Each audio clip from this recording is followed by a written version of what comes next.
Jamaa, leo nimekam surprise kush. Kush ni pastor, preacher, sio sana. Niko na verse fulani nataka nimuulize. Kush. Yes. Haya. Yaje. Poa mambo.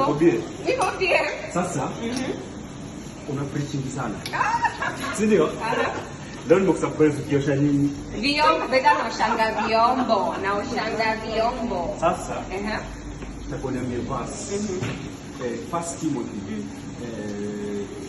Chapter 14 to 11. Mimi sijui nasema nini. Okay, wacha nirefresh question. Kuna verse ina prohibit women kusoma kwa hiyo pulpit. Kusoma kwa pulpit. I know nimesikia, but I don't think wanawake hujitanga kwa ministry. I think there is a role of leadership, but it doesn't say that women cannot lead in. Kiswahili watu wangu wasikizani vizuri. Haisemi wanawake hawezi fundisha ama kuwa leaders in some aspects, but maybe like when it comes to the whole nini ya kanisa, utapata wanaume labda ndio wameka kule juu kabisa, kama like the senior in a church. Kasema I permit not women to teach. That is what Paul was saying. Wacha nisome verse.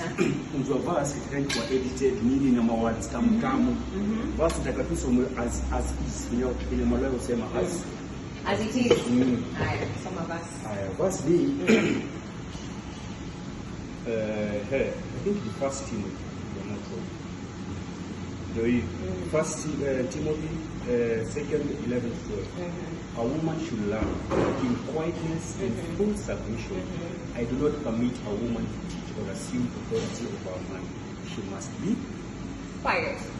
But not the problem of reading the Bible without reading the context of the Bible. When the Word of God also says, I shall pour out my spirit, and your children are going to prophesy, etc. Like we cannot say at one particular verse in a kila kitu, right? Because we had women who are leaders, like Deborah, like women who are judges, in Aquila they used to preach. So we cannot limit what God can do based on one verse. But as I said, there is a system. The same way in a family, a man should be the head. But then again, head akiamua kuenda, what happens? Mzee wa nyumba akiamua kutoka ende na kashugua, then what happens? Because this is the reality of life. So a woman will not let her house isambaratike because bwana aliamua kuenda. She has to take up authority and leave a household because the husband decided to walk away. So in that context, yeah.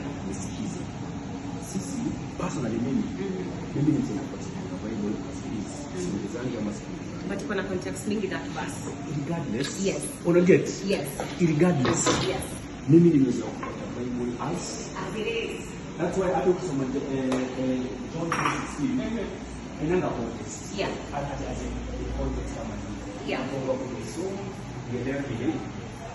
Sasa mimi nilisoma hiyo First Timothy 2:11-12. Naona ina prohibit wanaume kushikilia mic preach.